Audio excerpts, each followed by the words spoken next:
We're back with more conversation with Marilu Schmier about her book, Waiting for Weston.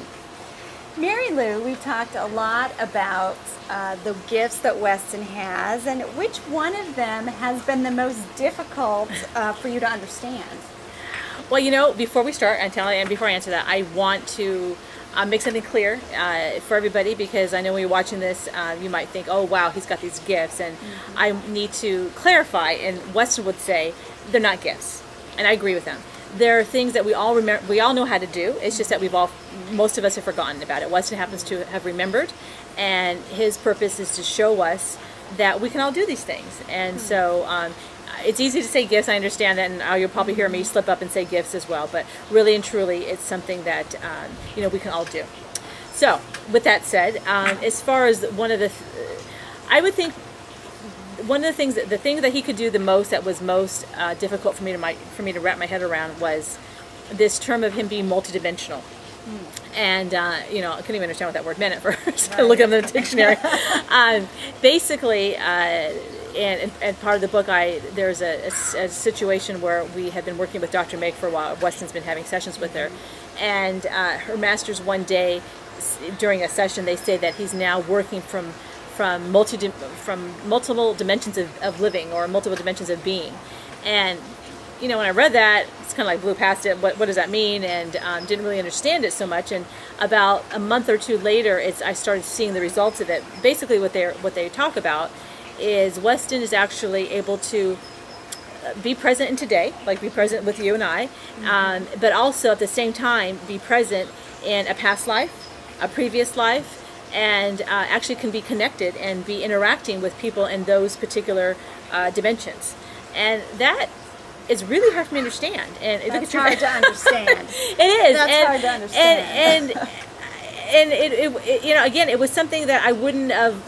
It would have been just someone telling me that. However, not too long after that, actually, Weston was seeing his first client. And when I say seeing, Weston was actually at the house with Don and I. I think he was washing the car with Don at the time. But yet he actually had a scheduled appointment with Meg Lupin, who was voicing for him, to do a counseling session and do like a healing session with a person. So you know, the person knew that Weston wouldn't be there physically, that he would be, you know, at his residence. And so Meg actually was with that person physically like 5 miles away, but Weston was at our house washing the car and you know, doing stuff. And he was able to project his thoughts and his consciousness basically to Meg Lupin, as well as other people. But this particular time he was to Meg, and actually was able to, believe it or not, talk to her about this person that was there in her office, and have her ask specific questions. You know, he said he would tell her, tell this person, so, you know, blah blah blah. You know, apply you know, some of her therapy modalities in this manner to this person. Very much engaged, very much you know, involved with this person, but at the same time was washing the car with us. And so it was, to say the least, weird. And and I remember being so nervous, because he was like, oh my God, did he show up for work, you know? And I'm trying to explain it to Don the first time. Now we're used to it, but at the time Don's like, what are you talking about? And I'm like, no, Donnie, you know, this is how it works, and this is what he's doing. But you know, it's funny, during that time, you know, first he was washing the car, and then he went upstairs, and then he just sat basically in his room, very quiet. Not like him whatsoever, because their kids were outside, you know, his pals were outside, and he would normally want to be outside, but he was very quietly, obviously doing something else. So after the appointment was done, I, you know, called Meg and didn't want the details about what happened, but I just said, you know, did he show up to work? And she, oh yeah, he was there, you know, with me on the entire time, telling me, you know, all these things. I said, I just can't understand that. And so I sent a note off to Dr. Meg, who, you know, all things about Weston, I consider her the authority on, and also Chris Marms. And I remember Chris saying, you know, that's the beauty of Weston. He shows us how easy it should be to be able to do multi-dimensional things. So when we talk about multitasking, he is the master. And so he can actually, so now it's pretty common for him to be at the house or be outside, or, you know, be doing schoolwork, but also doing other things and having, you know, conferences with people, popping in on people, talking to people. And I'll have people from all over the world basically, say, oh, I was reading Dr. Meg's book, and all of a sudden Weston started talking to me, or he doesn't even know those people. And when it happens enough times with enough random people, and what benefit do they have about telling me? I mean, they're not gaining anything. You start to believe it's true. So that multidimensionality was definitely the one that I found very difficult, but I've come to accept it now. It is. We call it the work. He's working. He's working. He's at work. You know what I think is so interesting is you're talking about he's a multi-dimensional, person, but then at the same time, your life at home is so normal with him. I mean, he's your kid. So I mean, how do you discipline Weston? How do you discipline a multi-dimensional person? Yeah, do I discipline him? This person or the one in the past life dimension? Who's getting discipline? No, you know what? We've always treated him just like any other kid, and be it good or bad, we always have. And so when he's naughty, and he's no saint, we definitely, he gets disciplined. He goes to his room, or he gets things taken away like you would any other kid. So good news is that there's some things we can't control. We don't have to worry about taking the keys away, since he's not going to be driving anytime soon, or I hope. But even though he loves cars, but it really isn't any different. We really try to just accept him for who he is, and maybe that's the reason why Randall has never had a problem. And has never questioned us about why doesn't he talk and that kind of stuff. Possibly maybe that's the reason, because we definitely treat him like we would anybody else. So I also enjoy stories from Meg Lupin, because she talks about how Weston has such a great sense of humor, and he's very funny, and he finds humor in all aspects of life. So what is his sense of humor like? That was something that actually I noticed very early in life. So and he does have, it's not that he's like slapstick funny, because he's kind of uncoordinated. So it's not that he can, make himself funny, fall funny and that kind of stuff. But he definitely appreciates humor. There's one of the stories I talk about is his love of Jim Carrey, which is kind of funny. And there's a whole other story about that, which is really funny. But he really does love that kind of humor, that maybe more sophisticated kind of humor sometimes, but he likes,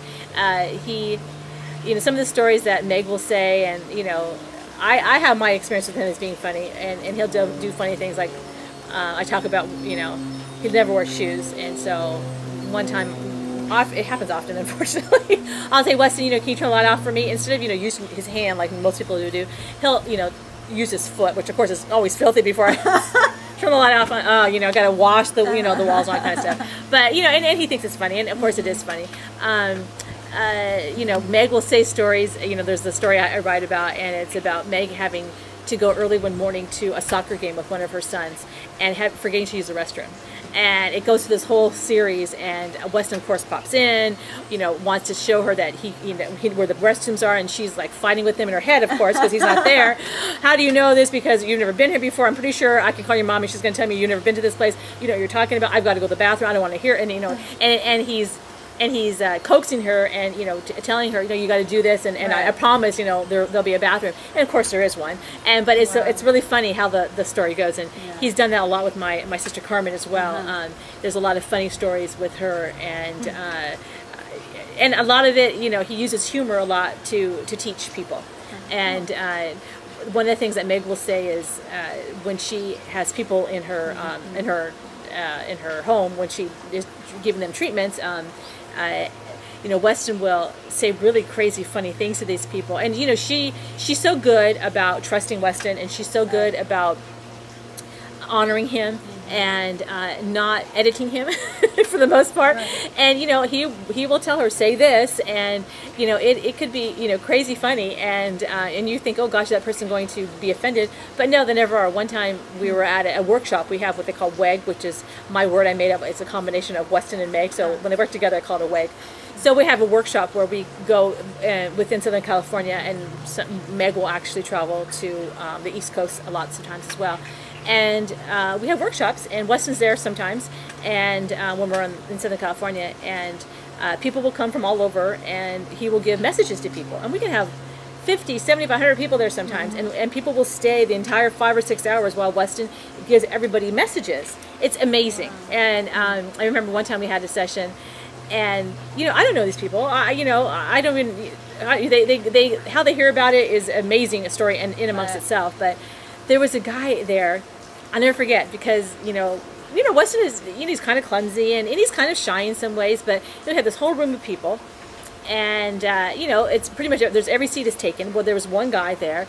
And it looks like he was Latin American. So I thought, okay, well, we're Latin. Maybe that's why he's kind of drawn to him. I don't know. I'm trying to reason it. I don't know why. But there's one empty chair next to him, this man. And Weston was really cute. He kept on shyly getting closer to the guy, And finally, when it was time for Meg to get to, Meg's giving her messages to people, and then she has to stop, and she says, I'm sorry to so-and-so. He just cannot wait to talk to you. And right when she says that, Weston comes running over and sits right next to this guy in the chair, an empty chair, and he gives, he's telling this man, she's saying, Weston really likes you because he says you know how to have fun. And I'm laughing, and everyone's laughing because I'm like, who is this guy? I mean, how embarrassing in case he's wrong. What Weston, shut up. Yeah. And it turns out the guy really does. I mean, he says, I think his own words were, I work as little as possible so I can play as much as possible. And it's true. I mean, so these are the funny things that Weston will say, but are very true, and it just makes for a really enjoyable evening. So if anybody has a chance to go to one of these workshops, it's great fun. We have it's funny. People laugh, people cry. The messages are a lot of times for you specifically or for the entire group. The energy is amazing. So, anyways, that's he's got a sense of humor. He does. Well, this has been an amazing interview, and if you want to hear more amazing stories, check out Marilu's book, Waiting for Weston, from Amazon.com or on the website WestonSchmier.com. Thank you.